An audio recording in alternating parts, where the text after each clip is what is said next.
The Toronto Regional Real Estate Board delivered its 2023 market outlook in Peel region this morning, along with a 2022 year in review in Mississauga. So for a look at the numbers west of the city, we're joined live this afternoon by Jason Mercer, the Chief Market Analyst for the Real Estate Board. So Jason, what's happening in Peel region and how does it compare to what's happening in Toronto, or is it fairly similar story? Yeah, I mean, if you look at Peel region compared to, say, the city of Toronto, there's actually a lot of similarities because you've seen a lot of condominium apartment development in the downtown core, but also in places like Mississauga City Centre and some of the other municipalities like Brampton as well. And so, one of the interests out of the Ipsos survey that we did was around first-time buying activity. And so whereas we're seeing first-time buyer intentions coming in at about 46% for the GTA as a whole, they're actually higher, more like 50% of intending buyers are going to be first-time buyers as we move through 2023. And I think that speaks to, number one, the historic stock and how that's played out with condominium apartment development, and then just also the fact that condominium apartments represent a very common gateway into home ownership.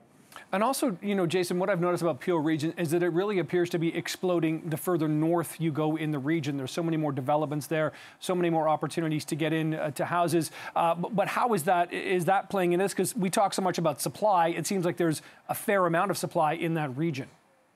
Yeah, one of the things we've talked about in the past, and I think gets right to your point, is that when you're in a period where we've seen, really aggressive interest rate hikes on the part of the Bank of Canada, it gives a lot of people pause, and so they take a bit of a step back. It's not like they're never going to purchase a house, but they need to take time, and sometimes that's a year and a half to sort of recalibrate. And they're going to think about things like, am I going to purchase a different type of home at a lower price point? Am I going to look in a different part of the GTA? And I think some of that is playing itself out. And as we move into the second half of 2023, I really do think you're going to start to see some of these buyers moving back into the market off the sidelines. And certainly regions like Peel will benefit from that.